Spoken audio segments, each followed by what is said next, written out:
तो मैंने फ़िल्म बनाने का सोचा तो सबसे पहले मैंने ये सोचा कि कहानी कोई ऐसी ली जाए जो एकदम अलग हो, जो लोगों के दिलों को छू जाए। आपने एक फ़िल्म डायरेक्ट करी है मुंशी प्रेमचंद की कहानी पर और वो फ़िल्म अभी तक रिलीज़ नहीं हो पाई है। किस्मत की बात होती है बहुत बड़ी। मैं मानता हूँ किस्मत को। तो आप कुछ ऐसे कोशिश नहीं कर सकते हैं कि उसको कुछ अगर कहीं ओटीटी पे अगर आ सके या किसी तरीके से उसको रिलीज़ किया जा हाँ, सके? और काम तो अभी भी चल रहा है, लेकिन ये होता है कि फ़िल्म की बात अलग होती है। बेसिकली हम फ़िल्म ही करने यहाँ पर आए हैं। हर एक का ये मकसद रहता है कोई ना कोई फ़िल्म एक हो। तो फ़िल्म हुई है, बस दुआ करिए कि वो फ़िल्म मेरी फाइनली रिलीज़ हो जाए। भाई काफ़ी आपने बड़े-बड़े एक्टर्स के साथ में आपने कोलैबोरेट किया है।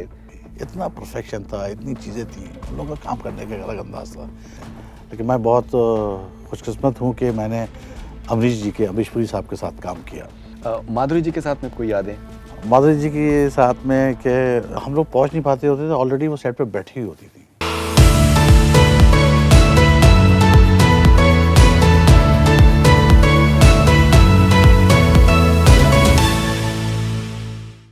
मेरे साथ में हैं फ़हीम चौधरी साहब। मैं बहुत सालों से जानता हूँ फ़हीम भाई को और जिस तरीके का इनका सफ़र रहा है बहुत ही कमाल का है और डायरेक्शन में और जिस तरीके से इन्होंने इज़्ज़त कमाई है मुंबई में, वो काबिल तारीफ़ है। आज हम लोग बात करेंगे फ़हीम भाई के बारे में और फ़हीम भाई की जर्नी के बारे में और सेलिब्रेट करेंगे उनकी जर्नी को। फ़हीम भाई बहुत-बहुत शुक्रिया आपका मुझसे बात करने के लिए। बहुत शुक्रिया फरदून। तो फ़हीम भाई हम लोग आपके सफ़र के बारे में हम जानना चाहेंगे, लेकिन मैं पहले सबसे ये जानना चाहूँगा कि आपने एक फ़िल्म डायरेक्ट करी है मुंशी प्रेमचंद की कहानी पर और वो फ़िल्म अभी तक रिलीज़ नहीं हो पाई है। तो वो क्या फ़िल्म है और क्यों रिलीज़ नहीं हो पाई अब तक? जी, हाँ, फ़िल्म मैंने डायरेक्ट की है। फ़िल्म का नाम है आओ खेलें गिल्ली डंडा, जो मुंशी प्रेमचंद की कहानी पे बेस्ड है। उसको अडॉप्ट किया है हमने। बहुत ही खूबसूरत उनकी एक कहानी है गिल्ली डंडा, और दो दोस्तों की कहानी है बहुत। तो उसको अडॉप्ट किया है मैंने। जब मैंने फ़िल्म बनाने का सोचा तो सबसे पहले मैंने ये सोचा कि कहानी कोई ऐसी ली जाए जो एकदम अलग हो, जो लोगों के दिलों को छू जाए। तो सबसे मेन चीज़ सिनेमा में कहानी होती है। तो काफ़ी कहानियों में हमने वर्क किया, लेकिन हमने मुंशी जी को मैंने काफ़ी पढ़ा हुआ है। मुंशी प्रेमचंद। जी, काफ़ी पढ़ा हुआ है, और उनकी कहानी मुझे बहुत पसंद थी। और हमारे जो एक्टर्स हैं उसमें मिस्टर इरफान, वो उन्होंने इसके काफ़ी प्लेस किए हुए थे। तो फिर हमने ये डिसाइड किया कि हम इसको जो है अडॉप्ट करते हैं और इस पे फिर फ़िल्म बनाते हैं। तो इस पे हमने फिर फ़िल्म बनाई और एक खूबसूरत फ़िल्म बनकर आई। ओके, तो ये फ़िल्म तैयार है और कास्टिंग क्या है? इसमें कास्टिंग जो है ओंकार दास मानिकपुरी, जिन्होंने पीपली लाइव में नत्था का रोल प्ले किया था, वो हैं। मिस्टर इरफान हैं, थिएटर की बड़ी पर्सनालिटी हैं, वो हैं। और भी काफ़ी अच्छे एक्टर्स हैं इसमें। और तो क्या वजूहत रही कि फ़हीम भाई ये अब तक रिलीज़ नहीं हो पाई? अ, वजूहत ये अच्छा, सबसे पहले जिस जिस साल ये फ़िल्म बन के तैयार हुई थी, तो राजस्थान इंटरनेशनल फ़िल्म फेस्टिवल में मैंने उस फ़िल्म को लेकर गया था। तो वहाँ पर मुझे बेस्ट डायरेक्टर का अवार्ड मिला उसमें, इस फ़िल्म के लिए। और ओंकार दास मानिकपुरी को बेस्ट एक्टर का अवार्ड मिला उसके लिए। और काफ़ी लिखा गया एक, और काफ़ी बड़े मैगज़ीन्स में भी इसके बारे में लिखा गया, फ़िल्म के बारे में। ऐसा है। ज्ञानोदय एक हिंदी साहित्य का एक बहुत बड़ा मैगज़ीन है, उसमें भी एक मतलब पूरा आर्टिकल आया और काफ़ी लिखा गया। लेकिन लोगों से अप्रोच किया, काफ़ी लोगों के पास भी गए, कुछ स्टूडियोज़ के पास भी गए। तो लेकिन आई डोंट नो क्या कुछ हुआ। कुछ लोगों ने कहा कि स्टार कास्ट थोड़ा-सा वैसा है, और इस तरह काफ़ी चीज़ें रही हैं, आई डोंट नो क्या। लेकिन हालाँकि फ़िल्म की तारीफ़ सब लोगों ने की कि फ़िल्म एक अलग बनी है और काफ़ी वो है। मतलब ज्ञानोदय जैसे मैगज़ीन में और अवार्ड भी मुझे मिला है, सारी चीज़ें हैं, इसके बावजूद भी रिलीज़ नहीं हो पाई, तो कहीं न कहीं कुछ न कुछ तो तो आपको अफ़सोस होता है? बहुत अफ़सोस होता है। ऐसा इतनी मेहनत की है, सबने, मैंने नहीं, मेरे कैमरामैन ने, मेरे एडिटर हैं, मेरे जो जिन्होंने फ़िल्म लिखी है, मिस्टर सत्येंद्र शाहिदी, उन्होंने, सब ने बहुत ज़्यादा मेहनत की है। कैमरामैन जो हैं उन्होंने बहुत मेहनत की है, सब ने।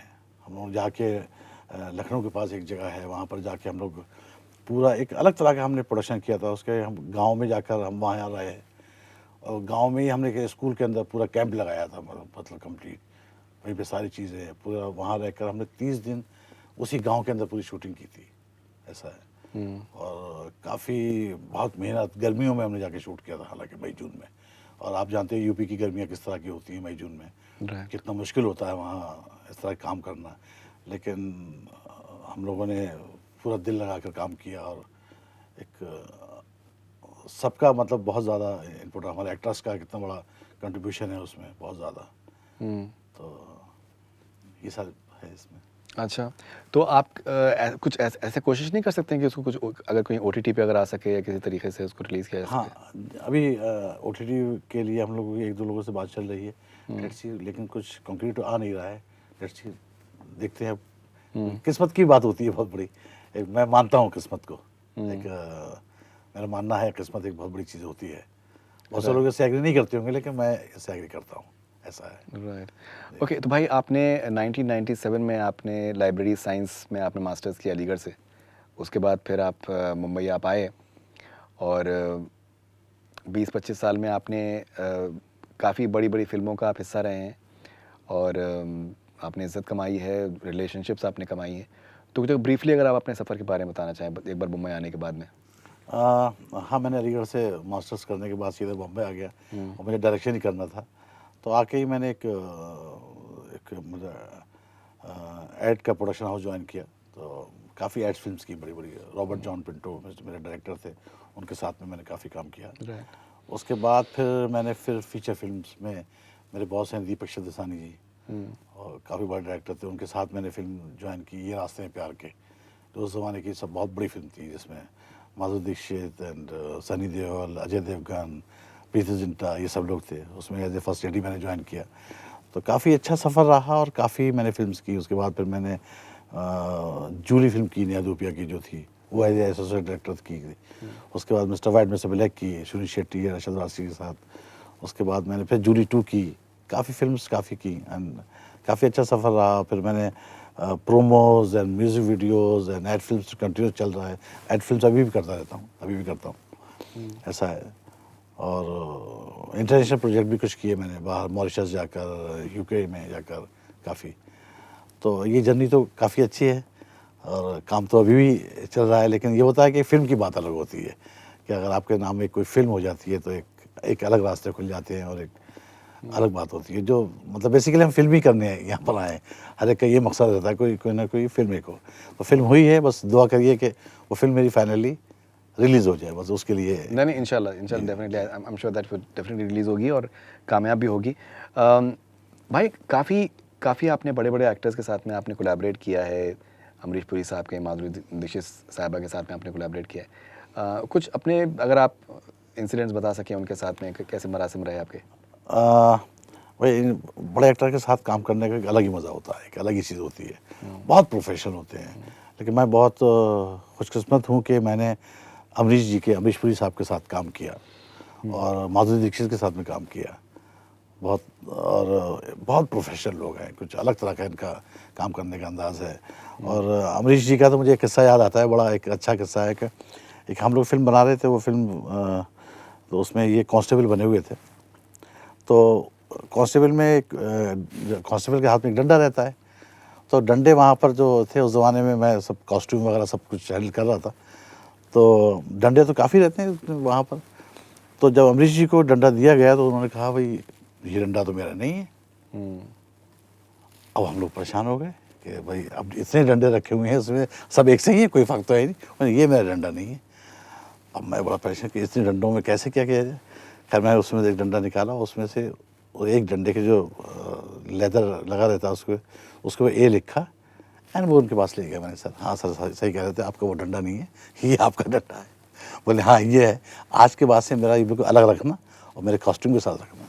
तो इतने परफेक्ट लोग होते थे, इतना उनका एक काम करने का एक ये तरीका होता था उनका कि जो मतलब कि उनके अगर कॉस्ट्यूम जब तक वो खुद नहीं कहते थे, जब तक वो वॉश करने के लिए नहीं जाती थी। इतना परफेक्शन था, इतनी चीज़ें थी, उन लोगों का काम करने का एक अलग अंदाज था। तभी देखिए ना आज कैसे कैसे रोल्स किए हैं और कैसे कैसे। नहीं, बिल्कुल डेफिनेटली, बिल्कुल डेफिनेटली। माधुरी जी के साथ में कोई यादें? माधुरी जी के साथ में कि हम लोगों ने तो काफ़ी दिन काम किया, करीब 50 से 60 डेज़ काम किया है। बहुत अच्छा है, बहुत जॉली नेचर की हैं और काफ़ी मतलब ऐसा है कि टाइम की बहुत पाबंद है। ऐसा है। कमर्शियल तो खैर बहुत कभी कभी इतनी ज़्यादा कि हम लोगों का फिल्मिस्तान में हम लोगों का सेट लगा हुआ था, तो अर्ली मॉर्निंग में हम लोगों को वहाँ पे जाना पड़ता था, क्योंकि वो रिहर्सल करने के लिए उनको पहले बुलाया जाता था कि हम लोग 9 की शिफ्ट है तो 7 बजे बुला लेते थे, तो हम लोग पहुँच नहीं पाते होते थे, ऑलरेडी वो सेट पे बैठी हुई होती थी। ये उनका एक पंचुअलिटी थी, और ये सब चीज़ें उनके साथ में है, तभी तो आज तक इतना बड़ा लंबा सफ़र उन लोगों ने ऐसा तय किया है। नहीं, बिल्कुल, बिल्कुल डेफ़िनेटली। भाई अगर आप मुझे कुछ बता सकें कि नेचर जो आपका वर्क रहा है, जैसे आप डायरेक्शन की टीम में आपने पार्टिसिपेट किया है, तो एग्ज़ैक्टली क्या-क्या जॉब्स किस तरीके से होते हैं? मुझे लगता है कि बहुत से लोगों को जो है बिहाइंड द सीन्स के लोगों में बहुत दिलचस्पी होती है और वो जानना चाहेंगे। हाँ, इसमें जो असिस्टेंट डायरेक्टर्स होते हैं उनकी सारी चीज़ें उनमें डिस्ट्रीब्यूट रहती हैं। कोई एक टीम जो होती है वो कॉस्ट्यूम हैंडल करती है, एक टीम जो होती है वो एक्टर्स के लिए पूरा कोऑर्डिनेट करती है, और एक टीम जो होती है वो डायरेक्टर के साथ पूरा कोऑर्डिनेट करती है। तो इस तरह से पूरा एक टीम वर्क उनका एक रहता है, और सारा काम पूरा डिस्ट्रीब्यूट रहता है। तो जिसके साथ में रहता है वो वही काम पूरा एग्जीक्यूट वही करता है, किसी और दूसरे के ऊपर जिम्मेदारी नहीं डालते। इस तरह का हर एक के साथ कोऑर्डिनेशन वो ज़रूरी होता है। जिसमें एक एसोसिएट डायरेक्टर होता है, वो नेचुरली पूरा सेट को संभालता है कंप्लीट, पूरा उसको डायलॉग्स देना, डायलॉग सुनना, सारा पूरा वो करना। मेन डायरेक्टर जो होते हैं वो तो अपना उनका तो पूरा एक थिंकिंग पूरा सोच रहती है, लेकिन पूरी एक टीम बैकबोन होती है जो उनको पूरा संभालती है, करेक्ट, संभाल कर रह जाती है साथ में। राइट। नहीं, डेफ़िनेटली, डेफ़िनेटली। भाई आपके ऑल टाइम फ़ेवरेट एक्टर आपके कौन है? All time favourite present time में पूछ रहे हैं या पहले के कभी कभी पूछे? भी? संजीव कुमार है। संजीव कुमार साहब। हाँ, बहुत पसंद है मुझे, बहुत ज़्यादा। एक अलग ही एक मतलब उनकी फिल्में देखता हूँ आज भी, तो एक अलग एहसास होता है कि शायद उनके साथ कभी काम किया होता, ऐसा है। कौन सी फ़ेवरेट फ़िल्म है आपकी संजीव कुमार साहब की? संजीव कुमार साहब की तो अंगूर ले लीजिए, हुँ, बिल्कुल अलग है। उनकी मतलब उनकी शोले उठा लीजिए, देखिए क्या काम किया है, सही में। ऐसा है। त्रिशूल ले लीजिए, बच्चन साहब के बराबर में उनका एज ग्रुप है, फादर का रोल प्ले कर रहे हैं। इतना चेंजेस, इतनी वो किसी एक्टर में शायद बहुत कम मिलती है, ऐसा है। ओके, आपकी ऑल टाइम फ़ेवरेट एक्ट्रेस आपकी कौन सी है? ऑल टाइम फेवरेट है माधुरी दीक्षित है। अच्छा, माधुरी दीक्षित। ओके, एंड उनकी कोई फ़ेवरेट फ़िल्म आपकी? उनकी काफ़ी फिल्में हैं उनकी, जैसे साजन उनकी अच्छी फिल्म है। साजन में एक अलग तरह का एक बहुत ही हार्डकोर कमर्शियल फिल्म है, लेकिन एक अलग है। तो इस तरह की तो उनकी काफ़ी फिल्में हैं जो सब पसंद आती हैं, ऐसा देख सकते हैं उनको। राइट। कौन सी ऐसी फ़िल्म है जो कि आप कह सकते हैं कि दैट ये आपकी सबसे पसंदीदा फ़िल्म है?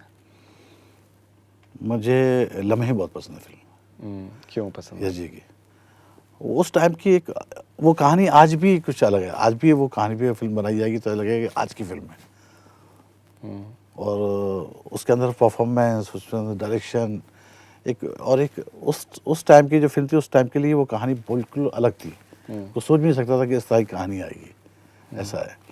तो एक बहुत बोल्ड और एक अलग तरह की यस जी ने एक अटेम्प्ट किया था, तो वो इसलिए मुझे बहुत पसंद है फिल्म, ऐसा।